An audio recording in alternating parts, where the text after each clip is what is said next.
top line. Top line ni ile revenue. Na iko na kitu inaitwa bottom line. Bottom line is after you remove everything else, what remains down there. You may realize you are busy. You are a busy entrepreneur, and you attend all business meetings when they are called. And my friend, the guy who is your employee makes more money than you. Lakini hakuna mtu anaweza kutoa barabara. You are the boss. But your employee makes more money than you. Be data driven. Data driven helps you to know which businesses do I even discard. Maybe you have 6 businesses. Then after the end of the day, it becomes zero sum. Because the profit of this company is swallowed by the loss of this other one. Then you are zero sum. When you are data driven, it helps you to weed off. Kuondoa weed. Usione shamba imejaa greenery. Everything is green in your shamba. Take a walk in that shamba. You may realize it's not the beans that you planted that are all green. The most of the green are things you never planted, which are sucking your fertilizer and the nutrients from your land. So it's good to take a walk in your business in the mind. This business you've been doing for 5 years. Kaa chini kwanza ufanye hesabu.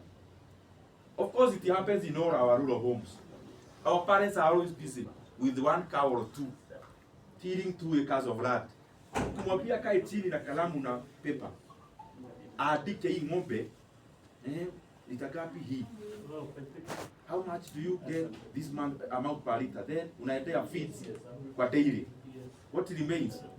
You realize the money you sent your parent home for a pesa, you actually sent your cow, not your money.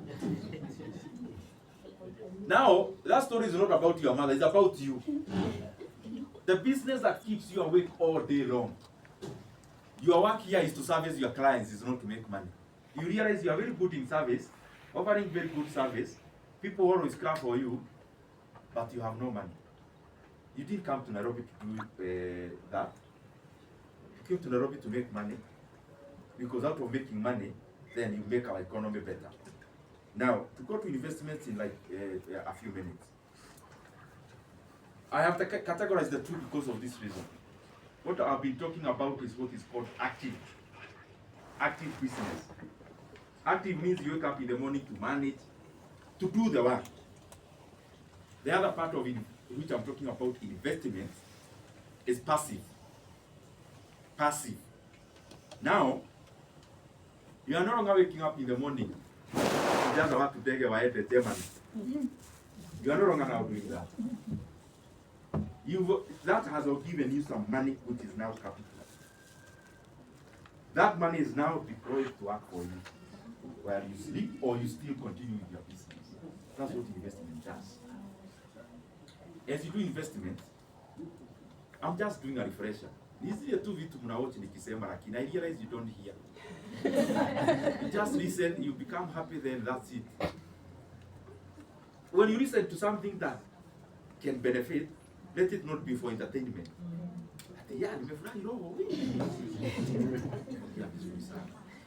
Lakini after that, you go back to the same.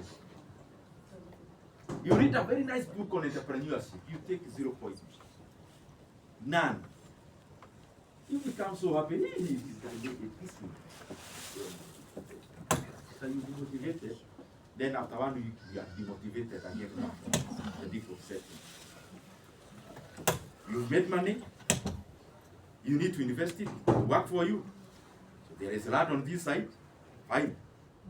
It's a good investment. Think about it. There is T-bills and boats. There is MMFs. There are shares. Now, all those things are good, but it's a matter of when are you doing it. There's a time even me, I bought land at 3 million. It became 10 million after some years. We have stories of people who bought land at 300,000. Became 2 million. But when was that? When is the last time you had that story? Always ask yourself that. When is the last time you had that beautiful story? Hey, nimenunua ploti 700,000, I use a 2.1. Sawa, unauza? Hebu niambie ukiuza na pesa imewekwa kwa nani. So that keep deciding. Are you going to put your money into that? It's your decision to make. There used to be that time, but that time changed. Why? Because some of you started land buying companies. and they made land more available. So supply of land became more. And when supply of land became more, it stabilized the prices. Nairobi ilikuwa inafika pagani. Kama ukai hiyo area, wewe huko kwingine hatuhesabu ni Nairobi. Ati unasema wapi? Nakaa Juja. Haiko inahesabiwa ni Nairobi. Sasa these brothers and sisters of us were calling land buying companies expanded to Nairobi. Wacha mpaka Keno, mtu anafanya kazi Keno, ana live Keno, anaishi Nairobi. Mtu anaishi Isinya, si anafanya kazi Nairobi. So they came and expanded Nairobi. Nairobi became elastic. When Nairobi became elastic, prices stabilized. It happened to all the other towns. Now that luxury is no longer available for buying land in Asu. Unless you are buying in, let's say, Nairobi CBD, where you can't expand the CBD further. But it expanded to Upper Hill, you know, and Westlands. Now, hiyo ni land. Hizi vitu za interest rate based. Interest based investment is fixing money in the bank. That's one part of it. T-bills and T-bonds. They're also okay, but when are you buying them? When you see interest rates globally coming down like they are doing now from Federal Reserve to Monetary Policy Committee in Nairobi to all the other economies, when you see interest rates are climbing down, it means these investments are becoming less attractive, and especially when they are likely to depreciate even further. So to cut the long story short, me I'm always, or currently, not always, at this timing, from 2024 coming to 2020, from 2023 actually, to this year, hopefully maybe by the close of the year or even slightly more. This is the period of stock market. And not just in Kenya, it is globally. People are making more money in the stock market than in any other area. Dow Jones going up. Nasdaq going up, that is the US. Nigeria stock market has gone up, I think, the highest level in 19 years. It's no coincidence you hear Nairobi Stock Exchange is performing well, Nigeria, Joburg, NYSC. It's not a coincidence. That is tailor-made for Kenya or Nigeria, no. It's because the global economy moves together as a heart. So currently, you realize the stock market is doing very well. So coming to Kenya, when you need to know which share to buy, number one, look at the sector you want to buy into. There are many. One is agriculturals, automobiles, banking, insurance, commercial and allied, manufacturing, telecoms. Look at which sector am I buying and why. If I'm buying share in agriculturals, Kapchorwa T, Williamson T, Rimuru T, Kakuzi. Why? In Kenya, what drives agriculture? It's rain. That's why they make money this year, or depreciating profit the next year. Because the variables are not in control of the person running the business. But if you are buying, let's say, a Sasini company, sizably, then I would buy an agricultural company, but I'll not be buying the company. I'll be buying the yard. Because the asset is bigger than their own in the market. If I'm thinking about banking, yes, banking sector is doing very well in Kenya, and because it's also dominating the region. But then go to specifics. Between these companies, which one is better? Go study something called price of earning ratio, study something called price to book value. Just write them, you go Google them later. Let them help you analyze which company is better. But as a nutshell, when you hear me talk about undervalued companies, including in our own NSC, it's because they are undervalued, including Safaricom. Why? You realize a company, for example, EABL, trading in the market by that time around 240 shillings. But because our market is too low, a buyer comes all the way from Japan, tells the largest shareholder to sell to them, and their buying price is 590 shillings. The same share. It shows you how undervalued our market is. Take interest in the NSC, learn about it, learn the opportunities there, and they are important. Very lastly,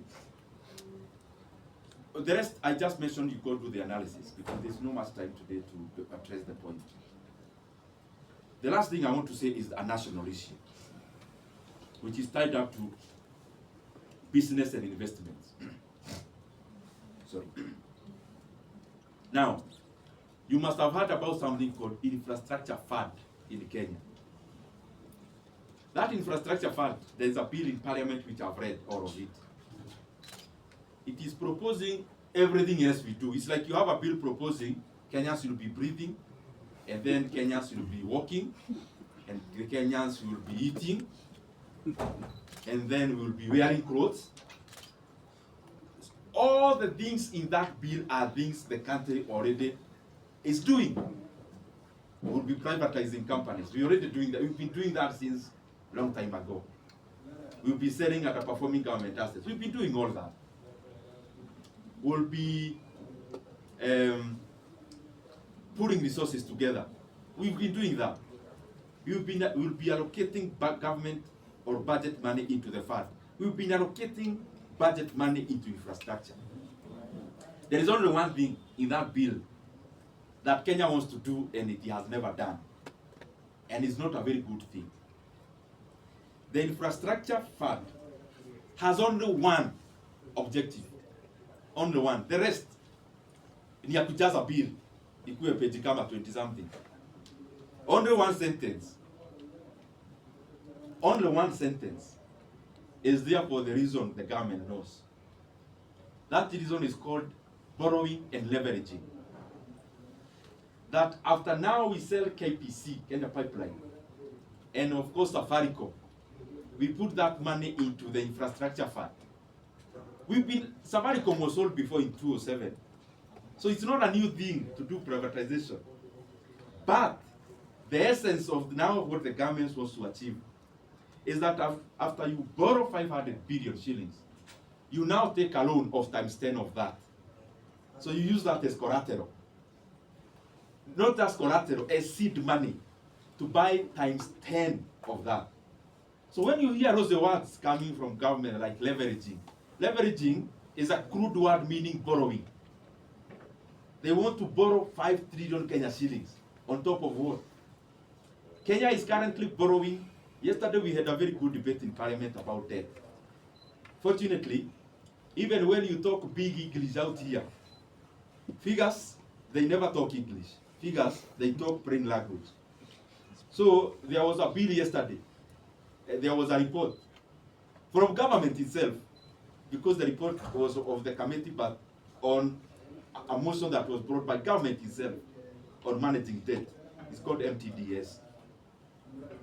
And you realize Kenya has been borrowing an average of 1.25 trillion Kenya shillings every year since 2022.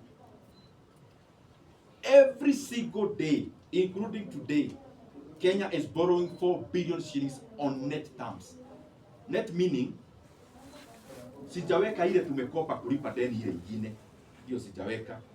4 billion every day on net terms. Na hapo, sijaweka ile kazi mnaona inaendelea hii Kenya, because hiyo part ya hiyo pesa. Expansion ya Nakuru, Nairobi Nakuru Road, haiko hapo. That's another PPP. That's a PPP. It will also become some form of borrowing later when the toll money is not sufficient. When you see other roads being constructed, it's also not part of that loan. It's another illegal loan we have taken called securitization. When you see a stadium being built, it's also not part of the 4 billion. It is a 46 billion loan, a 44 billion loan we have taken, where we are paying an interest of 100 billion shillings in 15 years. When you hear about Bombers of Kenya, it's also not part of this loan. It is another way of borrowing money using the tourism fund. So what we must ask as Kenyans constantly is accountability of the monies we are borrowing. Because now we want to deviate, because tumekopa sana ile deni ya kawaida ya government. Now we want to deviate by opening another book on the side called infrastructure fund. We borrow an extra 5 billion bila kuulizwa swali. My friends, I can tell you, if we do not have a stop on this, we will all pay the price of incompetence of decision making at the leadership level. Ghana paid the price, where you owe government, the government owes you through T-bills, let's say $1 million. The government forced Ghanaians to take haircuts. The government comes and tells you, I know you bought a bill or a boat of $1 million, but from today we owe you 700,000. You can go where you want to go. And that is the government telling you exactly that. Senegal is in the same situation. So the things I talk about, and especially debt, which we are now going to borrow now at a higher speed through infrastructure fund, is not a very good model to grow the economy. If you want to grow infrastructure, grow the economy, grow the revenue, grow the taxes, then you do all the things you want to do, just as Kebake did it. Thank you very much. God bless you.